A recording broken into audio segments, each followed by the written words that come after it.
যে মিয়া বা এনেধৰণৰ যিবোৰ অভিধাৰ কথা কোৱা হৈছে এইবোৰ কিন্তু সকলো মানুহৰ মনৰ ভাষা নহয়।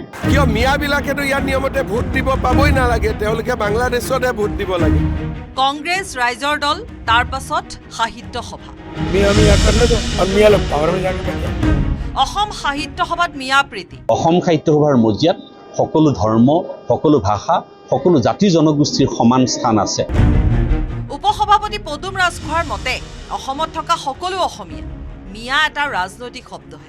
অসমীয়াৰ সংজ্ঞা দিবলৈ গৈ বিতৰ্কিত মন্তব্য অসম সাহিত্য সভাৰ উপসভাপতি পদুম ৰাজখোৱাৰ। মুখ্যমন্ত্ৰীয়ে মিয়া মুছলমানৰ বিৰুদ্ধে কঠোৰ স্থিতি গ্ৰহণ কৰাৰ সময়তে সেই সময়ত অসম সাহিত্য সভাৰ সভাপতিয়ে মিয়াক অসমীয়া সজাবলৈ যোৱা বা মান্যতা প্ৰদান কৰাক লৈ সৰ্বতে প্ৰতিক্ৰিয়াৰ সৃষ্টি হৈছে। কি কৈছিল পদুম ৰাজখোৱাই? সমাজৰ শান্তি শৃংখলা যাতে ব্যাহত নহয় তাৰ কাৰণে আমি সম্প্ৰীতিৰ বান্ধোনেৰে বান্ধ খাই থাকিব লাগে। আৰু যিবোৰ কথাৰ কথা কোৱা হৈছে যে মিয়া বা এনেধৰণৰ যিবোৰ অভিধাৰ কথা কোৱা হৈছে এইবোৰ কিন্তু সকলো মানুহৰ মনৰ ভাষা নহয়। মই মোৰ আইক ভাল পাওঁ বুলিলে আনৰ আইক ঘৃণা কৰাটো নুবুজায়, এই কথা ভূপেন দাইও গাই থৈ গৈছে। জুবিন গাৰ্গে কোৱাৰ ধৰণে যে আমাৰ কোনো ভাষা নাই, আমাৰ কোনো জাতি নাই, আমাৰ কোনো ধৰ্ম নাই। অসম সাহিত্য সভাৰ মজিয়াত সকলো ধৰ্ম, সকলো ভাষা, সকলো জাতি জনগোষ্ঠীৰ সমান স্থান আছে।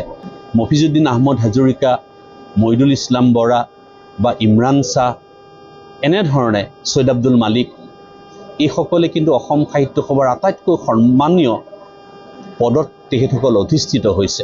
কিয় মিয়াবিলাকেতো ইয়াৰ নিয়মতে ভোট দিব পাবই নালাগে, তেওঁলোকে বাংলাদেশতে ভোট দিব লাগে। অসমৰ চৰ অঞ্চলৰ সকলো মিয়া অসমীয়া, এই মন্তব্য আমাৰ নহয়, উপসভাপতি পদুম ৰাজখোৱাৰ। ৰাজ্যত মিয়াৰ আগ্ৰাসন খিলঞ্জীয়াৰ ভূমি বেদখল কৰাৰ পৰা অসমীয়াৰ অস্তিত্বলৈ ভাবুকি কঢ়িয়াই আনিছে বুলি বাৰে বাৰে মুখ্যমন্ত্ৰীয়ে কৈ আহিছে। অসমৰ ভূমিত আগ্ৰাসন চলোৱা মিয়াৰ বিৰুদ্ধে কঠোৰ মুখ্যমন্ত্ৰী। কিয় মিয়াবিলাকেতো ইয়াৰ নিয়মতে ভোট দিব পাবই নালাগে, তেওঁলোকে বাংলাদেশতে ভোট দিব লাগে। তেওঁলোকে যাতে অসমত ভোট দিব নোৱাৰে তাৰ আমি ব্যৱস্থা কৰিছোঁ। SIR যেতিয়া আহিব, অসমতো এতিয়া SIR অহাই নাই, তেতিয়া মিয়া ভোট 4-5 লাখ কাটিব লাগিব। মোৰ কাম হৈছে মিয়াক কষ্ট দিয়া। যদি মিয়াই কষ্ট নাপায়, মিয়া দুলীয়াজানো আহি গ'ল, তিনিচুকীয়াও আহি গ'ল। ৰাজনীতিৰ পৰা সাহিত্যলৈ মিয়াক লৈ চৰ্চা। সাহিত্য সভাৰ মতে মিয়াক লৈ কি ধাৰণা তাক স্পষ্ট কৰিবলৈ দাবী বিধায়ক দিগন্ত কলিতাৰ। আমি মিয়াৰ সপক্ষে হ'ব কেতিয়াও নোৱাৰোঁ। মিয়া আমাৰ কাৰণে অতিকৈ ভয়াৱহ এটা ব্যৱস্থা আৰু মিয়াৰ বিৰুদ্ধে ডক্টৰ হিমন্ত বিশ্ব শৰ্মা ডাঙৰীয়াই যি সংগ্ৰাম কৰিছে সেই সংগ্ৰামত আমি সহযোগী।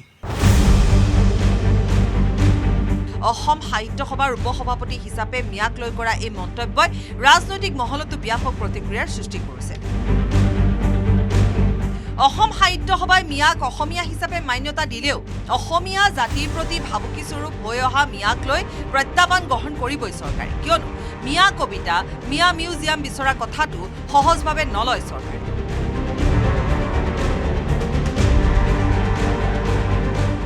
বিধানসভাত মিয়া মিউজিয়াম বিচাৰিছে, মিয়া কবিতা লিখিছে, মিয়াক লৈ পেলাই মানে কিছুমান ব্যক্তি বিশেষভাৱে আগ্ৰাসন, এই ক্ষেত্ৰততো আমিতো চাই থাকিলেও নহ'ব, এইটো প্ৰত্যাহ্বান আমি গ্ৰহণ কৰিব লাগিব। মিয়াক লৈ বিতৰ্কিত মন্তব্য কৰা সাহিত্য সভাৰ উপসভাপতি পদুম ৰাজখোৱাই অৱশেষত সলনি কৰিছে সুৰ। সংবাদ মাধ্যমত ভুল উপস্থাপনহে কৰা হৈছিল হেনো তেওঁৰ বক্তব্য। আমি আৰম্ভণিতে শুনাইছিলোঁ তেওঁ কি কৈছিল, তাত সকলো স্পষ্ট আছিল। যে মিয়া বা এনেধৰণৰ যিবোৰ অভিধাৰ কথা কোৱা হৈছে এইবোৰ কিন্তু সকলো মানুহৰ মনৰ ভাষা নহয়।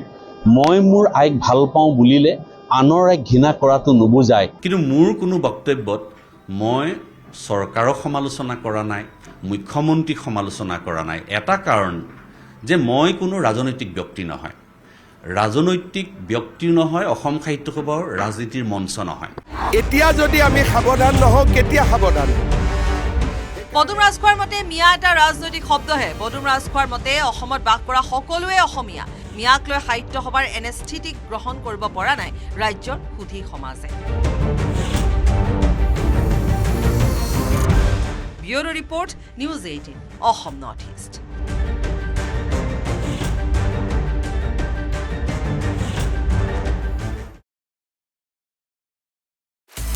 আপুনি বিচৰা বাতৰি পাব কেৱল নিউজ 18 এপত।